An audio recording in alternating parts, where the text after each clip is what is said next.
You're standing in the grocery aisle. You pick up a carton of eggs. You look at the price, $4.89. You put it in your cart. Simple, right? But what you didn't see was the person standing 3 aisles over looking at the exact same eggs on their phone for $4.20, or the person who walked in 10 minutes after you, who will pay $5.15. In this video, you'll learn why the price tag as we know it, the one price for everyone rule that built modern commerce, is actually a 150-year-old social experiment that just ended, not because markets evolved naturally, but because the fundamental handshake between buyer and seller is being replaced by something far more sinister. But first, let's go back to the world before price tags existed. Segment 1. The era of the mercantile mask. To understand the gravity of what we're losing, we have to look at the world before the price tag existed. Imagine it's 1840. Walking into a store wasn't a chore, it was a psychological duel. There were no labels, no stickers, just a clerk who spent his entire life learning how to read the micro expressions of your desperation. This was the haggler's tax. If you looked like you had a carriage waiting outside, the price of tea doubled. If you looked like you hadn't eaten in 2 days, the price of bread tripled. This system wasn't just inefficient, it was socially corrosive. It favored the loud, the aggressive, and the wealthy. It punished the shy, the marginalized, and the poor. Then a group of religious radicals decided they'd had enough. The Quakers, they believed that all men are equal before God, and therefore price discrimination was a form of lying. It was a moral stain. In 1876, John Wanamaker brought this Quaker philosophy to the masses. He introduced the fixed price and the money-back guarantee. He essentially said, I will stop trying to outsmart you if you stop trying to out-haggle me. This handshake created the modern world. It allowed for the department store, the supermarket, and the mall. It created window shopping, the freedom to browse without being hunted by a salesman. For 150 years, the price tag was our shield. It was the only thing ensuring that the person in the fancy suit and the person in the work boots paid the exact same amount for a gallon of milk. And here's the part that should terrify you. They didn't ask permission to break the handshake. They just started. Segment 1.5. The invisible breach. Think about the last time you agreed to new terms and conditions. You scrolled to the bottom. You clicked accept.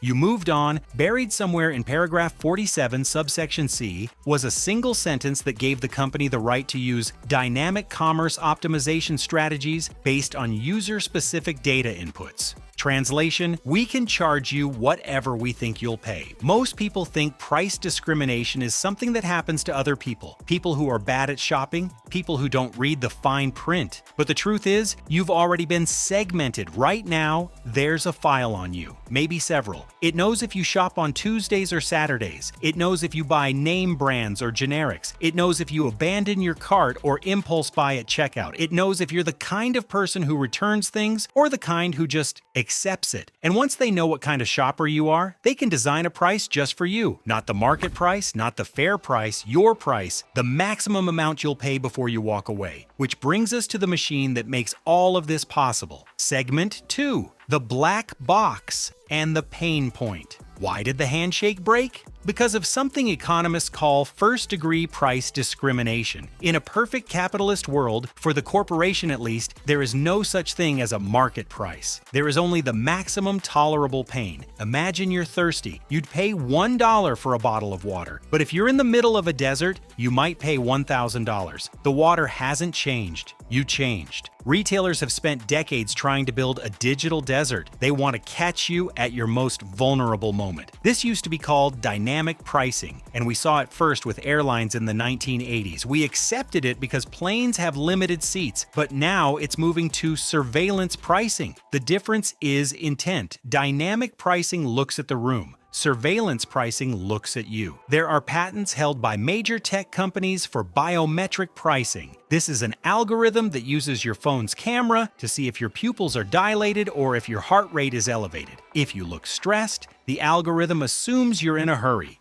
And if you're in a hurry, you aren't checking the competitor's app. The price goes up by 8%. It's a stress tax calculated in real time. But the algorithm doesn't just measure stress, it measures loyalty. And that's where things get truly insidious. Segment 3. The Loyalty Archipelago. You've been told that loyalty programs are about saving you money. But ask yourself, why would a multi-billion-dollar corporation spend millions of dollars on an app just to give you 50 cents off your laundry detergent? They wouldn't. They are buying your price profile. When you scan that card, you are contributing to a pricing dossier that is more detailed than your medical records. They know your price elasticity. This is a fancy term for how much can we hike the price before you stop buying it. If you buy the same brand of cereal every Tuesday for 3 years, you are price inelastic. You are a creature of habit. The algorithm sees this and realizes it doesn't need to give you a discount. In fact, it can raise the price by 5 cents every month. You won't notice a nickel, but over 60 million customers, that's $3 million of pure extracted profit taken from people who thought they were being loyal. And then there's the geofencing trap. Some retail apps track your location even when the app is closed. If the app sees you've spent 20 minutes in a competitor's store, it might send you a flash coupon the moment you walk out. This isn't a gift, it's a bribe to prevent you from discovering that the other store is actually cheaper. It's a digital blindfold designed to keep you from ever seeing the real market price. And just when you think you can escape it by shopping in person, they've brought the algorithm into the aisle. Segment 3.5. The Ghost in the Cart. Here's something most people don't know. Some grocery stores are now testing smart carts. These are shopping carts with screens attached. They look helpful, they show you your running total, suggest recipes, highlight sales, but they're also watching you. The cart knows how long you pause in front of the organic section. It knows if you pick something up and put it back. It knows if you're rushing or browsing. And some versions have weight sensors that detect if you've put something expensive in the cart and then immediately serve you a coupon for a cheaper alternative. Not to save you money, to train you to buy the store brand instead of the name brand. The goal is behavioral conditioning. Over time, the algorithm learns that you respond to certain triggers, a countdown timer, a members-only badge, a comparison to what other shoppers like you are buying. And once it knows your triggers, it can deploy them at will. You think you're making choices, but you're responding to stimuli designed by a machine that has studied millions of people just like you. But the cart is just the beginning. The real transformation is happening on the shelves themselves. Segment 4. The Rise of the E-Ink Ghost. If you've been to a Best Buy or a Kohl's lately, you've seen them. Electronic shelf labels, ESLs, small gray screens that look like a Kindle. They seem innocent. They aren't. In the paper tag era, a store was physically limited. They could only change prices as fast as a human could walk. This gave us a price stability window. You could see a price on Monday and know it would likely be there on Tuesday. ESLs remove the window. They allow for flash pricing. Imagine you're at a stadium. It's a hot day. The brain in the back room sees that the stadium's water supply is down to 20%. The ESL on the fridge door changes from $4 to $9 in the time it takes you to reach for the handle. You didn't even see it change. You just feel the confusion at the register. Some stores are now integrating these with aisles of interest. If the store's Wi-Fi sees an iPhone 15 Pro standing in front of the high-end blenders, the ESL might show $399. If it sees a 5-year-old Android phone, it might show $349. They are pre-qualifying your wealth before you even see the number. This is the death of the fixed price contract John Wanamaker signed with us 150 years ago. And here's where it gets worse. These systems aren't competing with each other anymore. They're cooperating. Segment 5. The Collusion Engine. We have laws against monopolies, we have the Sherman Antitrust Act, we have the FTC, but our laws were written for humans. They were written for men in smoke-filled rooms shaking hands. Our laws are not prepared for the machine. This is indirect collusion. If Store A and Store B both hire the same AI firm to optimize their prices, the AI will eventually figure out that competition is bad for profit. It doesn't need to be told to fix prices. It simply runs a million simulations and realizes that if both stores keep the price of milk at $5, they both make more money than if they fight over $4. This is what happened in the rental market with a company called RealPage. Landlords were being told by the algorithm to keep apartments empty rather than lowering the rent. Why? Because the algorithm knew that if everyone kept their ask high, the market would eventually be forced to pay it.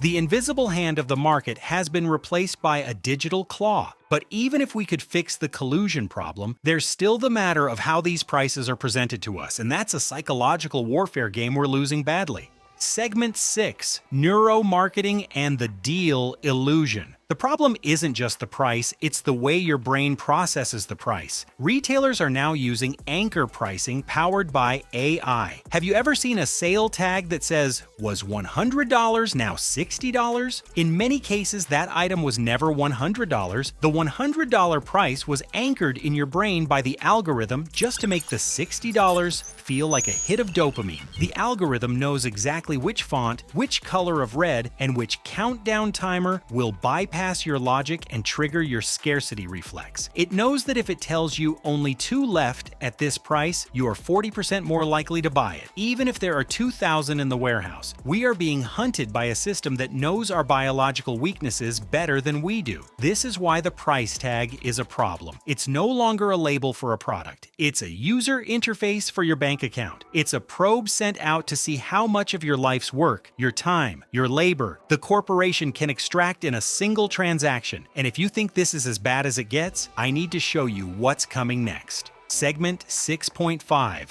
The Ambient Pricing Future. There's a patent filed by Amazon in 2018 that most people have never heard about. It's called Physical Store Online Shopping Control. Here's how it works. You walk into a store. Your phone connects to the Wi-Fi automatically. The system identifies you, not by name, by profile. As you walk through the aisles, cameras track your eye movements. They see what you look at, what you pick up, what you put back. And here's the crucial part. The price tags update based on what the system thinks you're about to do. If it sees you heading toward the exit without buying anything, it might drop the price on the last item you looked at. Not because it's kind, because the algorithm calculated that a 15% discount right now is more profitable than letting you leave empty-handed. This is contextual pricing. The price isn't based on the product anymore. It's based on the story the algorithm tells itself about who you are and what you're about to do next. And if you think that sounds like science fiction, you should know that Amazon Go stores are already operating on a version of this. You walk in, you take what you want, you walk out,